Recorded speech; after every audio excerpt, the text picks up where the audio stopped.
All right, we're back now. Had a long break. We had to put Phil back up into makeup for a while, and took a while. Yeah. So Frankenstein. we're back now, and Phil's he's gonna go through basically the whole setup of setting up your guards, getting them set up the way you want them, adjusting them.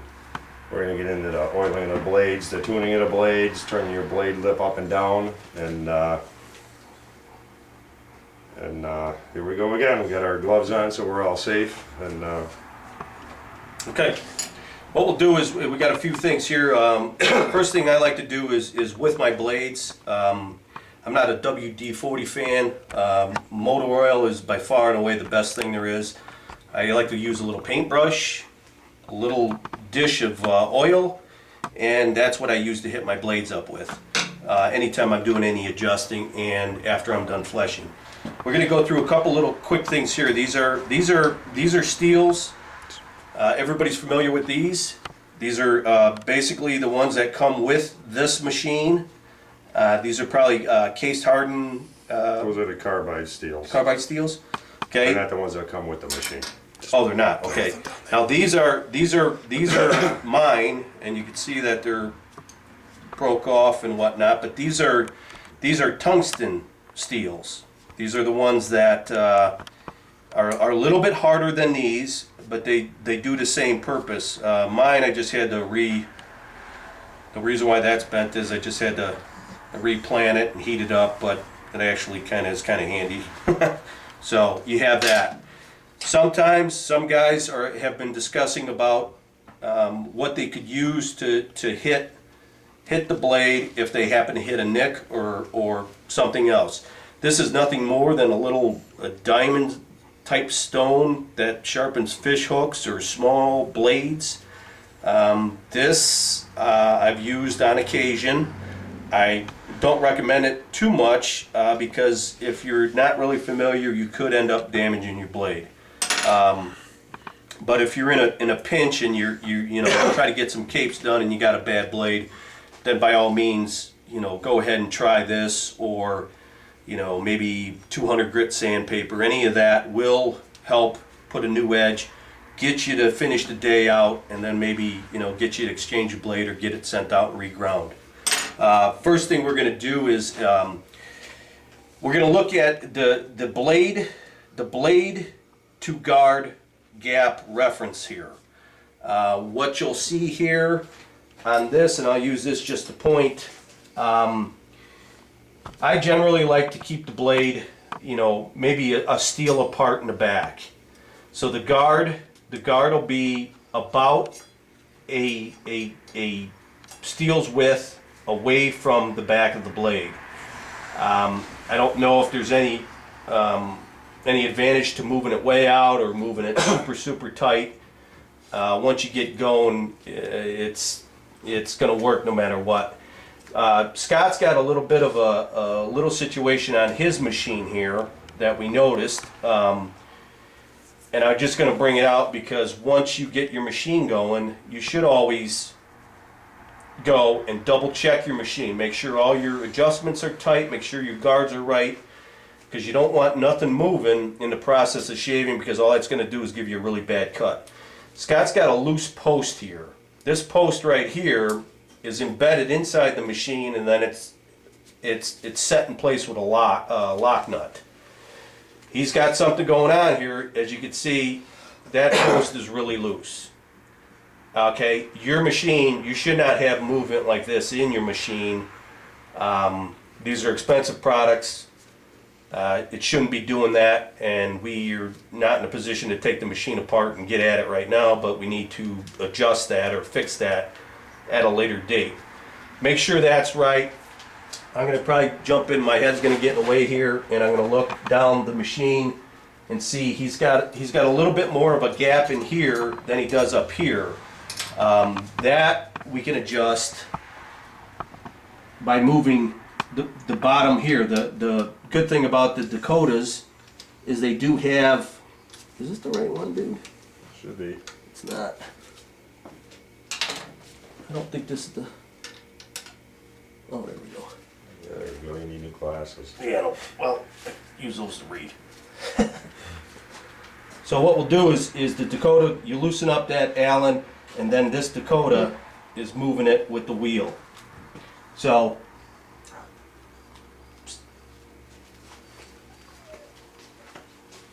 I'm going to move that back in a little bit, get a nice margin. Hope you can see that there. Does that look good, Sagat? Yeah, that looks good. Okay. So then what we're going to do is I'm going to go ahead and tighten that up. Okay. So now the margin here is set. Okay. Now what we're going to do is we're going to look at the margin of the blade versus the guard on the right side. So if you want to maybe walk that camera over here a little bit and give us a bird's eye view of what we have here.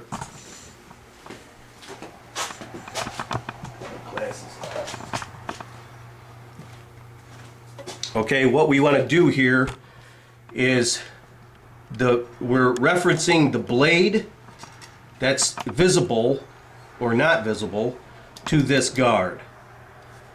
What I like to see and what a lot of them like to set up is this guard should be either flush or recessed a little bit.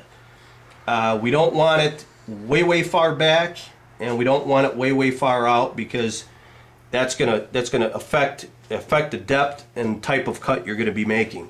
So Scott, we had set this up before, and it appears that we're just, you can barely see that I'm catching a little bit of that back of the blade. So this one appears to be set up pretty nicely.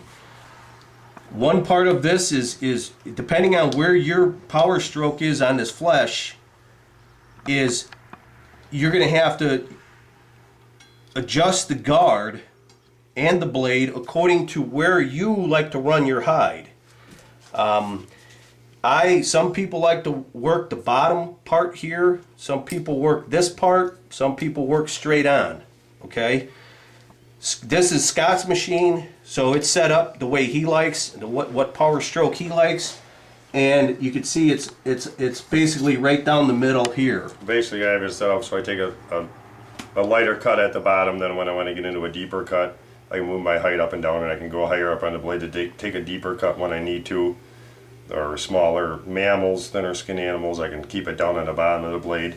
But you have to know where you're at on the blade all the time with what you're doing. Which is a really good point, because you can once your guards are set up the way you want to rock with this thing, is if you do like Scott, where you have the guard set up consistently all the time. I'm a guy that doesn't play with the guards.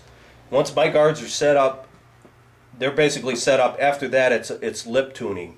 The only time I'll fool with a guard is when I have to bring it out to make sure that my cutting or my fleshings are getting passed through and I'm not getting bound up. So once you set this guard up like Scott, if you set it up where you're getting a shallow cut here and a deeper cut here, then he's set up. He doesn't have to fool with all this stuff. That's a good point for a lot of people is that sometimes you don't need all this. If you have a regular machine like an Eager Beaver, or a Quebec Light, or a Rawhide, or whatever else is out there, they don't have a lot of these micro adjustments. They're nice, but sometimes one might think they're not really needed. Now what we're going to do is we're going to move back over, and we're going to adjust this side of the guard. Okay? What we want to do here is our test animals, or our test shavings here, is a buffalo back hide and a couple of whitetail skins. So if I'm shaving a buffalo back hide, getting this guard too tight to this is possibly going to give me a little trouble if I'd have to get it right next to the blade so that the fleshings that come off will peel off this side. If I pull it farther away, the fleshings will go inside the guard, come back around, shoot out the backside.